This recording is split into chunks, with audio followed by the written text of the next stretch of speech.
Managers aren't paid to do work, they're paid to get results. Far too many managers foolishly and compulsively take whatever work is dumped on their desk without thinking through the key question. Will this task contribute to the accomplishment of a key result area? In the last century, Bill Pareto, an Italian economist, enunciated what became known as the Pareto Principle. Pareto said that 80% of a manager's results come from 20% of his work. This 20% of the work that produces 80% of the results, Pareto called the vital few. In our modern management parlance, these are described as the key results areas, or KRAs. The problem for most managers is that 80% of their time is eaten away by the trivial many, the junk and trash, the routine, mundane nonsense that organizations are perpetually churning out. These could be everything from government requirements to a manager's vocational hobbies. And what does the manager get for spending 80% of his time on the trivial many? Well, perhaps only 20% of the total results. So there's an inverse relationship between the time we spend and the kind of results we get. And the reason for that is the nature of the kind of work that we're doing.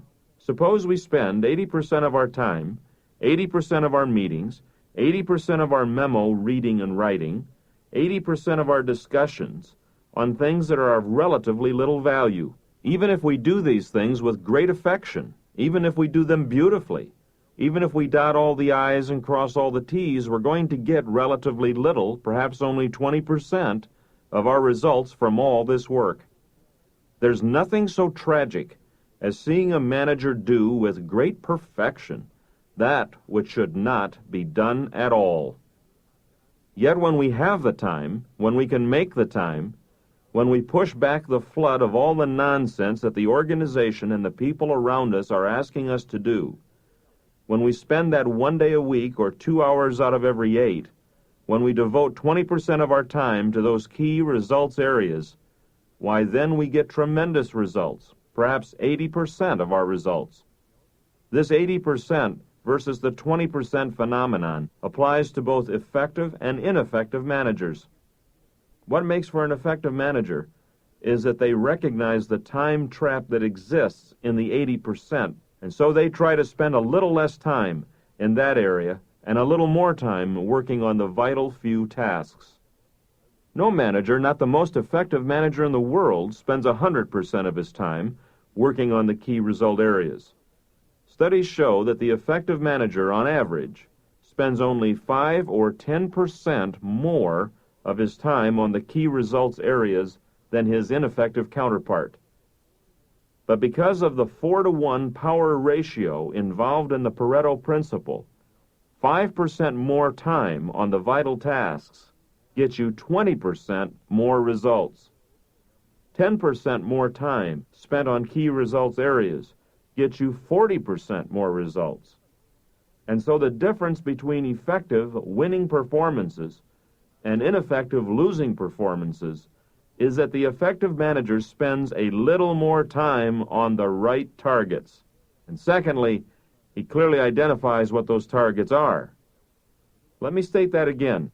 The difference between an effective manager and an ineffective one is that the former spends more time on KRA work and gets that time by reducing the pile of trivial trash.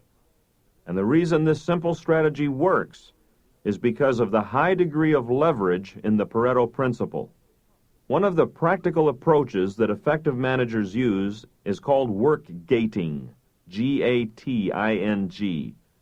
Work gating suggests that each manager should serve as a gate, allowing some work into his unit or onto her to-do list, and gating out other tasks which shouldn't be done. Work gating consists of a series of 3 questions that should be asked in sequence regarding each piece of work that comes to a manager's attention.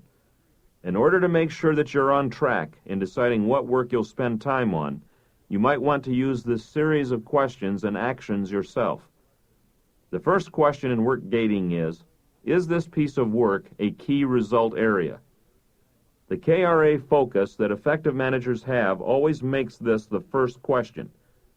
Obviously, if it's KRA work, we want to do it. So as you pick up that first piece of paper, you ask the first question. Is this going to affect one or more of my key result areas? Will it affect customer satisfaction, economic performance, productivity, quality, innovation, people growth, or organization climate?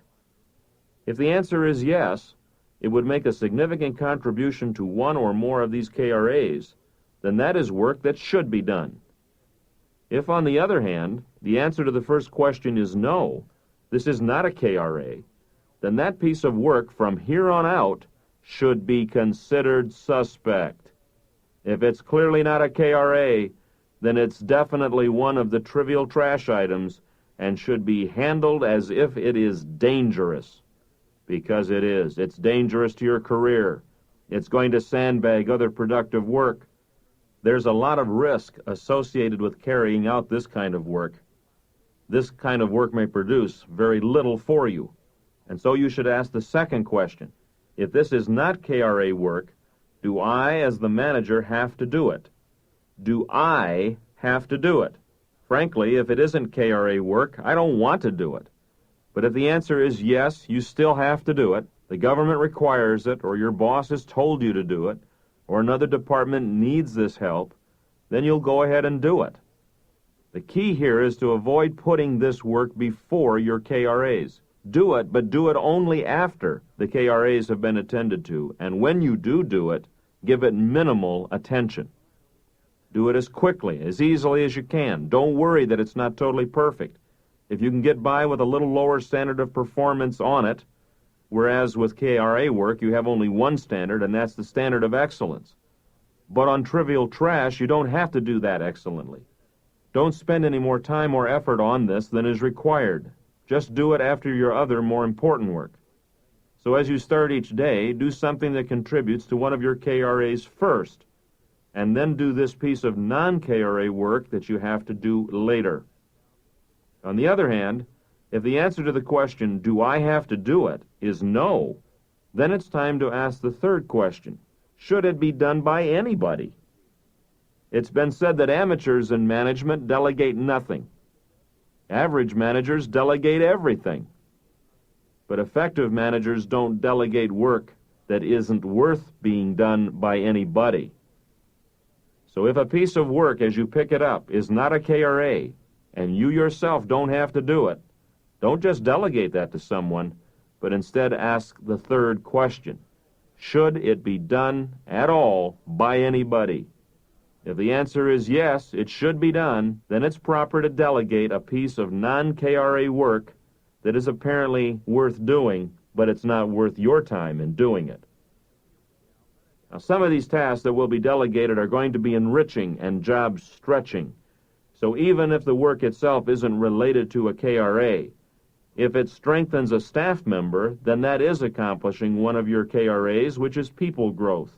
But as is often the case, this delegated work is sometimes not really teaching people anything. They're not learning anything from it. They're not really gaining any skills. And so it can have a possible negative motivational impact. If it has to be delegated, if it has to be done but not by you, beware of who does what and how often they do it.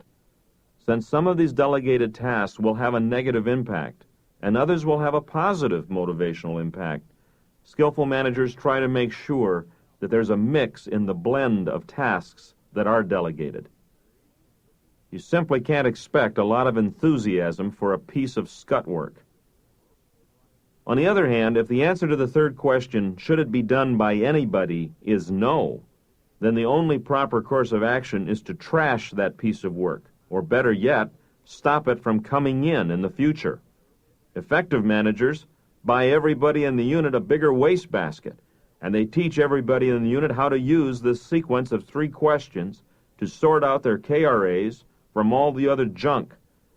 So when possible, get off of mailing lists, discontinue junk mail, and get uninvited to committee meetings. And better yet than trashing work, become so organized that you don't even have to go to the dumper. Once you have clearly separated in your mind the importance of focusing on the vital KRAs, and you're working effectively with the gating procedure to minimize the impact of the trivial tasks, You'll need to sharpen up your delegation skills to make those non-KRA tasks get accomplished more effectively. Good delegation skills are a key component of managerial success. Delegation literally makes a manager's associate his legate, his legal agent. The agent can act only under the terms of his commission on behalf of the manager. Some people have confused the issue by saying that responsibility cannot be delegated. What is delegated is responsibility and authority to act. What cannot be delegated is the ultimate accountability of the manager. What are some of the conditions that make for effective delegation? After you decide to assign a task to an associate, the following elements will help you assure satisfactory completion. First, ask, who is my pro? Who would benefit in terms of developmental stretch? This will help target the appropriate agent. Always ask, is there anybody who can do this, who should do this, or who could be trained to do this? Second, have a clear dialogue and discussion about what is expected. Outline the standards of performance you're going to use to judge the results. Say when you want it, what the priority is in terms of other work the associate is doing, and what level of authority is involved. Also establish interim dates of review if that's necessary. What dollar level of decision-making are you willing to entrust to others? Can they make a $5 or a $50,000 decision without having to check with you first? It may also be necessary to establish other control limits such as policy. Establish all that you can to let the associate know the arena that he or she is operating in, and identify the specific kinds of information you want as feedback and the report format you want. Remember the principle of exception reporting. You only need to see information that is a significant positive or negative deviation from the agreed-upon standard of performance. Step 3 in effective delegation is to always ask for commitment. Never assume that you've got it. And fourth, provide training support if this is a new practice area for the person to whom you're delegating. Fifth, be prepared to reward excellence. The basis of motivation is having the opportunity to do meaningful work and then getting recognition following that achievement. Think through now how you'll recognize good performance for each assignment. And sixth, be prepared to give full support in the clinches. At Hewlett-Packard, the saying is, if you can't make a mistake, you can't make anything. Don't be an amateur in management by choking off delegation simply because the assignee couldn't produce perfection. Be ready to stand by them, and be ready to stand by them in a mistake. Seventh, do not accept upward delegation. When an associate finds out how difficult the task is, he'll often come running in trying to dump the monkey back on your desk and off of his back. Make sure the monkey is on his back when he walks out. However, he'll probably also inform you of genuine problems he's experienced in the system. If he's been encountering ropes, if he's been running into rocks in the roadway, it's your job to remove them as a supportive action. Eighth, a review of effective delegation would be to ask the following 2 questions. Have I delegated primarily the urgent items and kept for myself the important items? The urgent is seldom important, so delegate all the fires and crises that you can. And remember that the important is also seldom urgent. And that is why you need to get started on that KRA right away. The second question to ask yourself is, have I assigned people to problems more than I have to opportunities? Problems are usually associated with our current system, which is not going to be around in 5 years. Opportunities, on the other hand, represent the future the manager must spend time building. Superstar associates and their managers should focus on the opportunity work. Let the bench players in your department work on the problems. Delegation is just one way to help your people develop. It's just one part of how you can approach the people you need to be effective. Let me refer you to a simple study originally done by Daniel Katz a number of years ago. In this study, he identified some of the job behaviors he saw in men and women supervising effective work groups. He wanted to know, What is it that leaders do to get a high-producing group of people? In this study at Prudential Life Insurance Company, 36 claim processing groups with 720 employees and 36 supervisors were analyzed. These groups were matched by the researchers in terms of group size, sex, educational level, salary grades, the distance the workers had to drive home, personality profiles, age distributions, and all the other demographic variables you could imagine. They noted that some groups, similar in all respects to others, process claims much more efficiently. Now, claims units in an insurance company are like a factory assembly line. There are thousands and thousands of papers to be processed, with decisions being made on a case-by-case basis. The research question was, do the behaviors, the attitudes, the values of supervisors of high-producing units differ from those units that are less effective? What is it in the manager's approach to people that accounted for the difference in productivity and quality? Several characteristics emerged, and they are illustrative of a large number of other research studies being done on supervisory styles and their impact on work groups. It was found that leaders in the more productive units provided general rather than tight supervision. By that I mean that these supervisors would tell people what they wanted and give a rough outline of what they had in mind, but otherwise didn't give a lot of details. Tight supervision was characteristic among units with low production. It was found that ineffective supervisors tended to go overboard in giving detailed instructions. They seemed to be operating under the assumption that the employee couldn't handle the job unless he or she was told exactly how it was to be done in every respect. Winners, on the other hand, tended to say, here's what I need you to do. Here's a couple of ideas. And then throw the problem to Harry, who had to go out and figure out how to do it on his own. An interesting corollary to this practice was that effective supervisors tended to give fewer instructions. The study didn't, of course, cover the new employees who knew nothing. In this case, the most effective supervisors tended to give a lot of educational time. For other workers, though, the reduced attention wasn't because supervisors weren't willing to give it. Rather, in general, they tended to provide less instruction to those employees who had been on a payroll for some period. They seemed to make a basic assumption about their people. The assumption was that this is a person with a brain. This is a person who's a pro.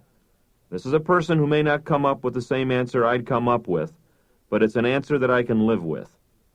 General George Patton put it this way: never tell a man how to do his job. Tell him what it is you want him to accomplish and get out of his way. His ingenuity will amaze you. That seems to be the basic thrust of management by objectives. Tell the person what it is you want him to do. Tell him what the expected end result is, and then let him be creative. Another curious finding about effective managers is that while they don't give a lot of instructions and supervision, they actually spend more time on the shop floor with their employees. It was found that 75% of the winning supervisors spent about 50% of their time or more in direct supervisory contact. Time utilization among the losers showed that only about 33% of them spent as much as half of their time in direct people contact. In other words, the picture of the winning supervisor is that he or she is out of his office, on the shop floor, spending a lot of time interrelating, talking with people. 3/4 of them spend at least half of their time that way every day. The loser, on the other hand, is spending a lot of time in the office doing God knows what, but not working directly with the people as such. When he or she does go out on the shop floor, it's a lot of nitty-gritty instruction and tight supervision. The puzzling question was, what are those winning people talking to their employees about if they're not giving them supervision and instruction? The researchers found there was a lot of talk about wife and kids. There were a lot of fish stories and discussion of who went where on vacation. There was a lot of what some supervisors would label lost time or wasted time, joking, compliment giving, general discussion of the news of the day, a lot of building of relationships, as well as listening to employee ideas and suggestions. Having built that relationship very carefully, the effective supervisor actually created in that work unit a kind of calming influence, a sense that this is a supervisor who is not out of touch with us. This is a supervisor the employees described as a simple human being, like I am. In fact, the researchers said that the effective supervisors tended to talk with people rather than talking to people. All this may at first suggest a very warm, considerate, in-touch human being, but in fact the winning supervisor tended to be tougher and gave fewer recommendations for promotions and salary increases than did the losing supervisor. The loser in management tended to operate this way.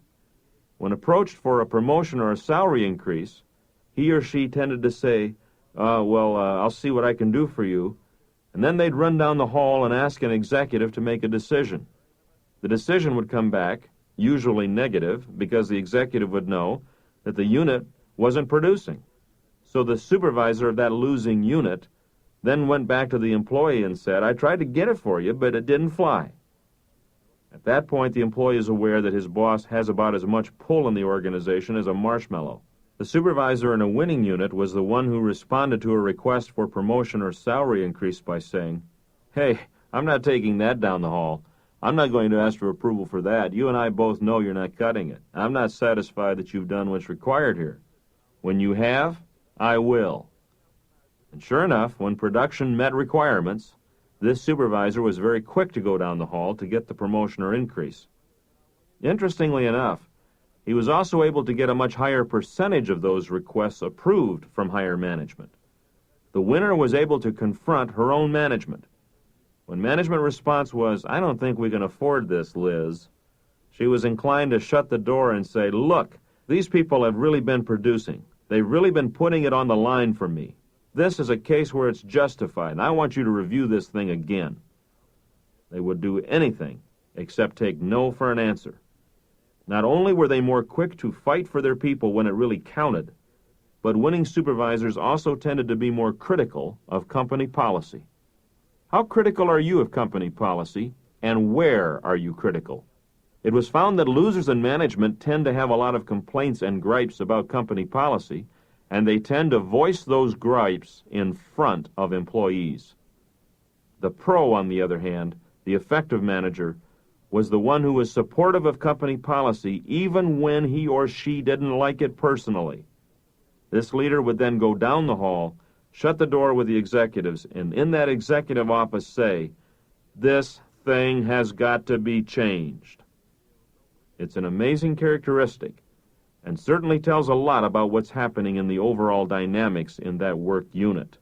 In free discussion, when the researchers were just chatting with supervisors over coffee, it was found that less effective supervisors spent a great deal of time talking about the work that wasn't happening, the missed deadlines, the overload, the budget restrictions. The talk concerned the work itself.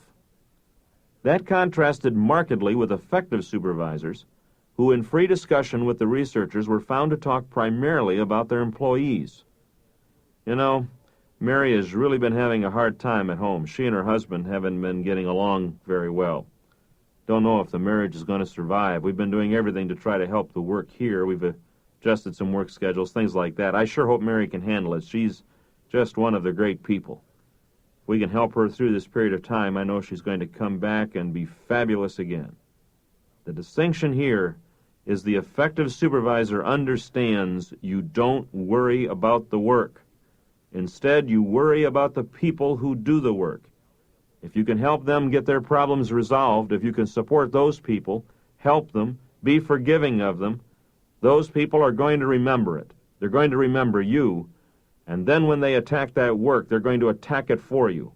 They'll never attack it for the company. Who cares about the company?